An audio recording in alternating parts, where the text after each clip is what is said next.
Quand on parle ou quand on évoque la Castellane, directement, on pense aux émissions d'enquête exclusive avec des grosses opérations policières, euh, on démantèle des trafics de drogue, de la violence. Et la Castellane, ce n'est pas que ça. Et malheureusement, les habitants subissent donc cette stigmatisation.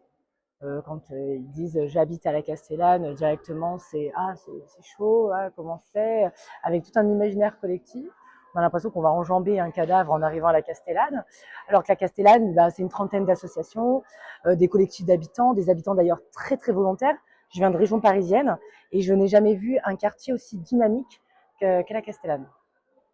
Et qu'est-ce que ça a comme incidence, comme impact, ce regard négatif sur la Castellane? Qu'est-ce que ça induit? Ce que ça a comme incidence, je pense notamment à l'incident, enfin, à l'impact que ça a sur la jeunesse.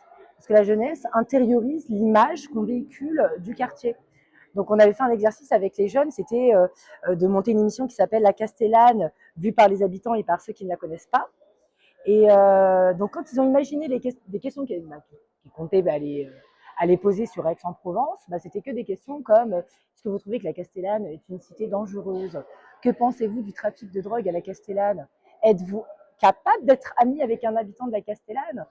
Et à un moment, je me suis dit, mais tu travailles dans le trafic? Non, mais tu fais quoi? Bah, je vais au collège, je sors, je m'amuse, je vais au sport. C'est ça la Castellane. Pourquoi est-ce que tu... Oui, mais eux, ils pensent ça de nous. Donc, et donc, du coup, j'ai dû essayer de leur expliquer que les questions qu'on pose, bah, c'est aussi le miroir de la façon dont on se voit.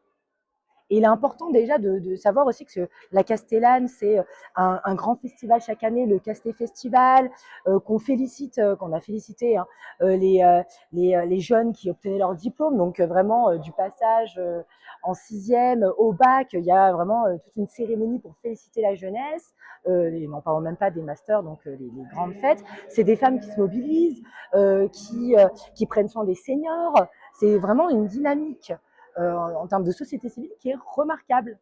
Remarquable. Comment pensez-vous qu'on puisse changer ce regard? Alors comment on peut changer ce regard? C'est une très très bonne question. En s'intéressant à ces territoires, tout simplement. Voilà, en s'intéressant à ces territoires.